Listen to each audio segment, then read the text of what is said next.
The heavy oak door closes slowly behind you as you enter the corridor of the ancient castle.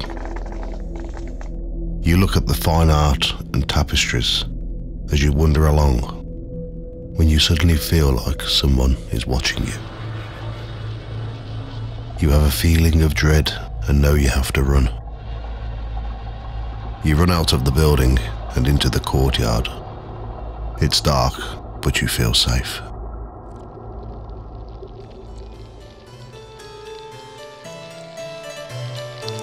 Welcome to Ghost Tales by the Fireside. I am Clem Dalloway, and this episode is about the ghosts and history of Dudley Castle and Zoo in the West Midlands, England.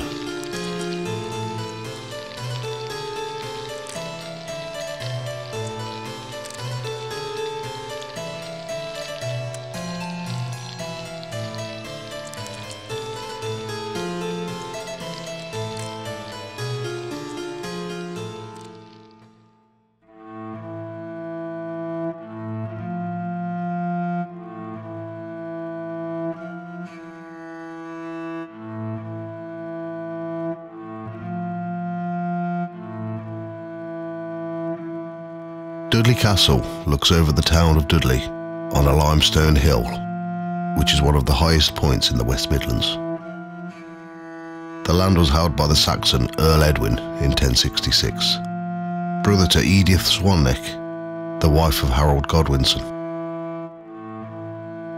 Earl Edwin revolted against the Normans in 1070 and lost his lands, which were given to Ansculf de Picardy, who is believed to have built the first wooden Motte and Bailey castle on the site as a defensive structure to protect the area from the Welsh. After his death, the land was passed on to his son, William Fitz-Ansculf, whose name appears in the Domesday Book of 1086. Eventually, the castle came into possession of the Paganel family, who rebuilt the castle in stone. In 1138, King Stephen laid siege to Dudley Castle because Ralph Paganel, 4th Baron of Dudley, supported Matilda, Stephen's cousin and real heir to the throne. Stephen failed to breach the castle and in anger and frustration burned the houses and stole the cattle from the surrounding countryside before capturing the castle in Shrewsbury. By 1150, Ralph Paganel's son, Gervase, held the manor. He became involved in a failed rebellion against King Henry II in 1173. That resulted in an order to have the castle demolished. It is unknown how much of the castle was destroyed, but it was still used as an unfortified manor until the latter end of the 13th century, after it was taken over by Gervase's nephew, Ralph de Sommery, in 1194. Roger de Sommery started to rebuild the castle in 1262, but it was incomplete in 1272 when he died. But the building work was carried on after his death into the 14th century by his heirs. In 1321, the last in line of the Sommerys, John Sommery, passed away, and the castle was inherited by his sister Margaret and her husband, John de Sutton, whose family members often used Dudley as their surname. In 1325, the castle was seized by a favourite of Edward II, Hugh de Spencer, until the king fell from power and John and Margaret took it back a year later. After the death of John Sutton, his son, John Sutton II, inherited the castle, who passed the castle on to his wife Isabel, daughter of John de Charlton, who held it until her death in 1397.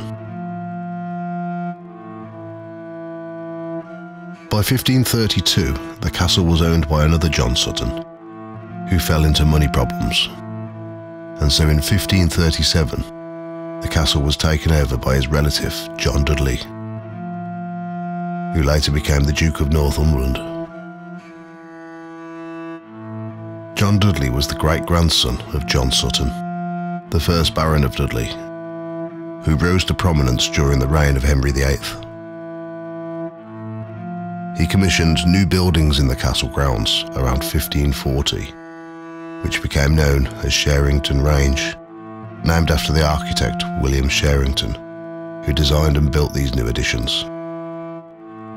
John Dudley was executed in 1553 for being involved in helping Lady Jane Grey onto the throne. The castle was returned to the Sutton family by Queen Mary to Edward Sutton.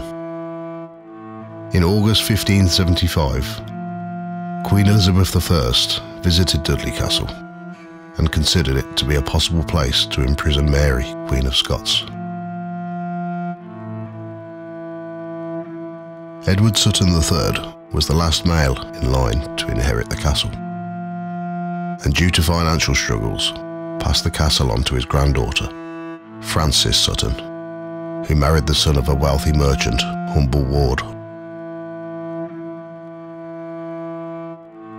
During the English Civil War, a royalist garrison held the castle who were commanded by Colonel Thomas Leveson, a local Catholic. The castle was seized by parliamentary forces led by Sir William Brereton in 1644 and was surrendered on the 13th of May 1646. The castle was then partly demolished to prevent it being used again, but some of the habitable buildings were still used. The Earls of Dudley still visited the site, but when they visited the Midlands, they resided at Himley Hall, 4 miles away. In 1750, a great fire took out most of the remaining buildings and was left to ruin until the 19th century, when it was tidied up by the Earls of Dudley to be used as a romantic ruin, which had become fashionable at this time.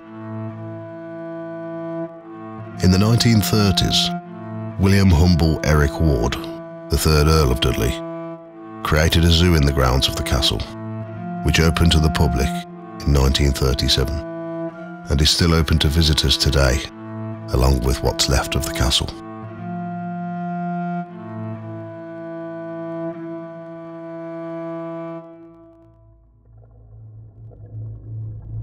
The Undercroft is believed to be the most haunted part of the castle.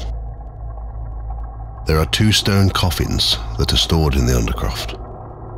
One was found at a local church, and a larger one found at Dudley Priory, and is believed to be the coffin of John Somery, also known as the Bad Baron. In 1994, a cleaner was on her hands and knees in the Undercroft when she heard a laugh. She looked ahead and saw a pair of boots with spurs attached next to the larger of the stone coffins. She looked up to see who was standing there, but she could only see the boots. Her sister, also a cleaner, walked in seconds later and also had a brief glimpse of the boots before they disappeared. Both ladies were in shock, so they went to the castle restaurant for a cup of tea and told the catering staff, some of who went into the Undercroft to investigate, but found nothing peculiar.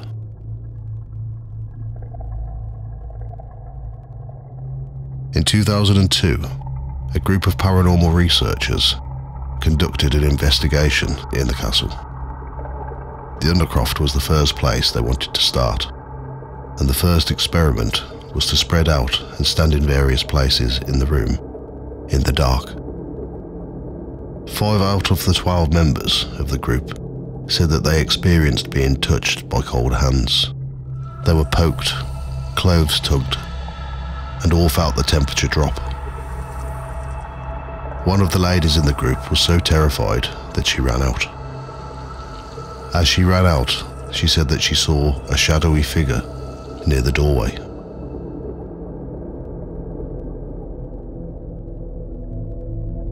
During the English Civil War, Colonel Thomas Leveson held the castle, and his second in command was John Beaumont, who also brought his wife, Mary Beaumont, to live in the castle.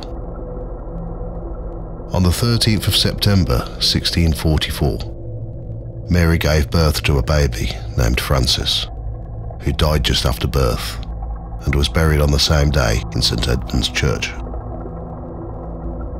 After suffering from severe depression from the loss of her baby, Mary died on the 27th of April 1646 during a siege of the castle by parliamentary forces. Colonel Levison ordered the destruction of the church, as it would have been a great advantage point for the parliamentary army. The ghost of a grey lady has been seen many times over the years around the keep area, which is believed to be the shade of Mary Beaumont. As Mary was buried at the top church, it is believed that her ghost is searching for her baby, who was buried at St Edmund's Church, also known as Bottom Church. Near the keep, and in the pub on the castle grounds, named the Grey Lady Tavern, there have been many unexplained sounds, alarms going off at night, and extreme drops in temperature that is often accompanied by a blue mist. In 1987, 2 entertainers were booked to perform for the summer season, and each night they camped in the courtyard. Late one night, they saw the dark shape of a woman standing at the top of the castle mound. She disappeared as quick as she appeared. She has also appeared in the chapel window and in the old aquarium, and many members of the public have reported seeing her on regular occasions in the daytime.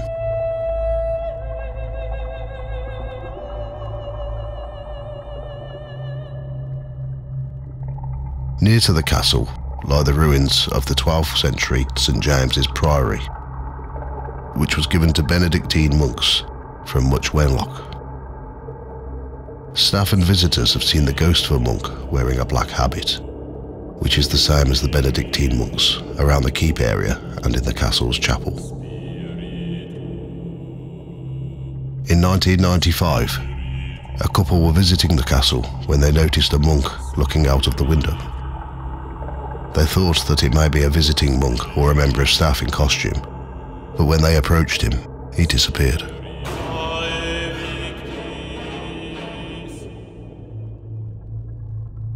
An old woman is believed to have once lived in the keep. A story says that she hung herself from the battlements on Halloween, and her black cat was found dead underneath her body.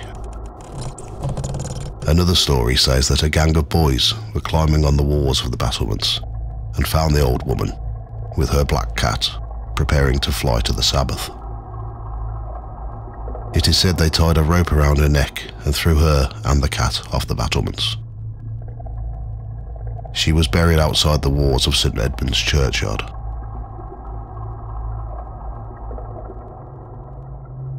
On the site of the original churchyard of St Edmund's stands a 17th century stone building that was once the estate offices for the Earl of Dudley. It's now the offices for Dudley Zoo, which is on the castle grounds. There may have been a church on the site from Saxon times, but the present church was built in 1724 after the previous church was demolished during the English Civil War. Footsteps have been heard around the offices when it's empty, and many staff members often catch something from the corner of their eye. In 1992, as he was leaving to go home, the assistant manager said that he suddenly felt freezing cold. The hairs on the back of his neck stood up, and he had a tremendous feeling of dread. He was so scared that as he opened the door, he broke the door handle off with his hand. Many people have heard the sound of a drum playing different roles, echoing through the castle walls. It's believed to be the ghost of a young drummer boy who was killed by a stray bullet during the siege from the parliamentarians during the Civil War. It's believed to be bad luck if you hear the drums or see him due to his unfortunate death.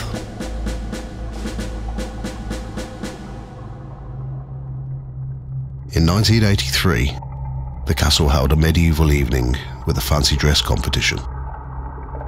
The judges noticed an elderly woman who looked like she was wearing very authentic medieval clothes. She was wearing a sackcloth with a grey shawl and rags wrapped around her feet. They awarded her with the first prize, but she was suddenly nowhere to be seen. The staff working on the gates said that they hadn't seen her go past.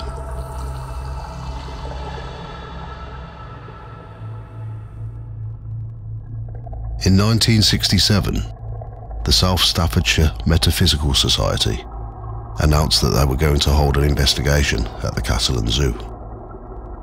The group had heard that strange sounds had been heard in the aquarium, and they were going to attempt to record them.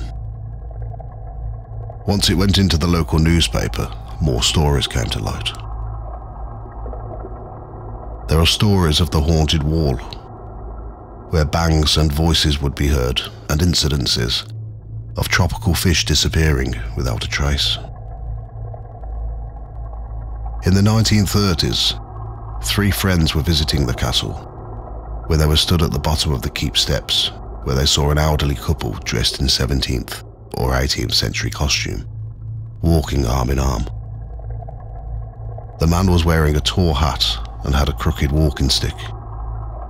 They walked past the 3 visitors and walked up the steps. One of the group followed them up the single staircase, but found no one was there. In 2003, 3 friends went on a paranormal investigation to experience what happens during these events. When they entered the main door and into the corridor, they all felt a strange, bad feeling, and they ran down the corridor until they reached the gift shop, where they told the organisers of the night. A few weeks later, one of them took his wife and children for a day out to the castle and zoo. When they entered the main door and into the corridor, their 3-year-old son suddenly started to panic and scream in terror. He started running down the corridor, with his dad following him into the gift shop. Staff stopped him from going outside, but his dad took him outside for fresh air. He was still terrified and took around 15 minutes to calm down. When he finally calmed down, his dad asked what was wrong. He said that a nasty man with a sword was trying to hit him.